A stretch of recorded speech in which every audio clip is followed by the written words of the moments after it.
नमस्कार मैत्रिणींनो, माझं स्वयंपाकघर या यूट्यूब चॅनलमध्ये तुम्हा सर्वांचं अगदी मनापासून स्वागत। तुम्ही पाहिलं असेल आपण आज काय बनवणार आहोत, समजलं असेल तुम्हाला नक्कीच। चला तर मग आपण रेसिपीला सुरुवात करूया। अशी जर गरमागरम वडे आणि त्याची मसालेदार भाजीची रेसिपी हवी असेल तर कमेंट करून नक्की सांगा।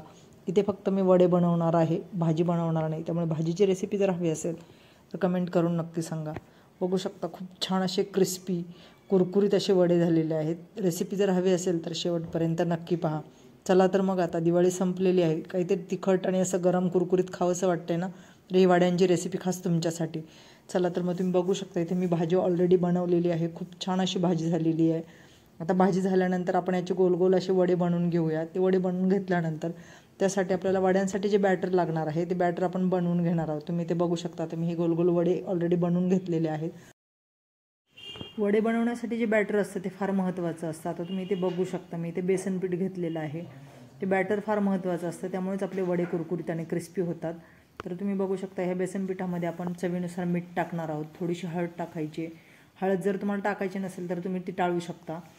नंतर त्यामध्ये आपण थोडासा किंचित चिमूटभर खाण्याचा सोडा टाकणार आहोत आणि हे मिश्रण आपल्याला पहिलं चमच्याच्या साहाय्याने छान असं मिक्स करून घ्यायचे। मिक्स करून घेतल्यानंतर थोडं थोडं करून पाणी टाकायचं, म्हणजे आपल्या याच्यातल्या गुठळ्या मोडून घ्यायच्यात। मग नंतर आपण यामध्ये गरजेनुसार पाणी टाकणार आहोत। आता तुम्ही बघू शकता इथे मी पहिल्यांदा थोडंसं पाणी घेतलेलं आहे। नंतर मिश्रण छान मिक्स करून घ्यायचे, चांगलं व्यवस्थित सगळ्या गुठळ्या मोडून घ्यायच्यात। त्यानंतर आपण थोडंसं एक्स्ट्राचं पाणी टाकणार आहोत। हे मिश्रण आपल्याला जास्त घट्ट देखील ठेवायचं नाही आणि जास्त पातळ देखील करायचं नाही, अगदी प्रॉपर झालं पाहिजे मिश्रण। वड्यांना व्यवस्थित कोट झालं पाहिजे, अशा पद्धतीने आपण मिश्रण बनवायचं आहे। इथं ही काळजी घ्यायची। आता तुम्ही बघू शकता अशा पद्धतीचं बॅटर आपल्याला बनलं पाहिजे, ही काळजी इथं घ्यायची। असं बॅटर बनल्यानंतर आता आपण याच्यामध्ये वडे डिप करून घेणार आहोत। जे भाजीचे वडे बनवून ठेवलेले आहेत ते डिप करून घेणार आहोत आणि तेल तापून घ्यायचं। त्यानंतर मीडियम फ्लेमवर आपल्याला हे वडे तळून घ्यायचे। चला तर मग आता मी इथं तेल तापण्यासाठी ठेवलेलं आहे, तुम्ही बघू शकता। 2-2, 3-3 तुमच्या गरजेनुसार, किंवा जास्त तेल ओतून तुम्ही 5-6 देखील एका वेळी सोडू शकता।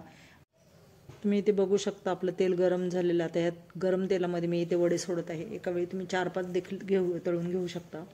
आणि वडे तळून घेत असताना गॅस नेहमी आपल्याला मीडियम आचेवर ठेवायचा, म्हणजे आपले वडे छान आतून बाहेरून छान क्रिस्पी आणि कुरकुरीत होतात। काही जर फॅमिली फंक्शन असेल किंवा सुट्टीच्या दिवशी सगळ्यांना घरात असे फ्रेश नाश्ता द्यायचा असेल तर तुम्ही हे नक्कीच बनवू शकता।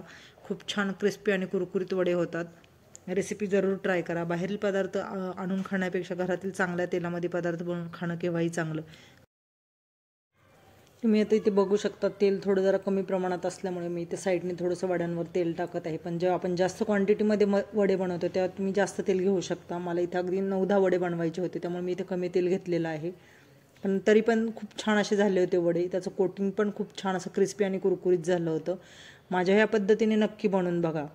चला तर मग भेटू परत नवीन रेसिपीसह।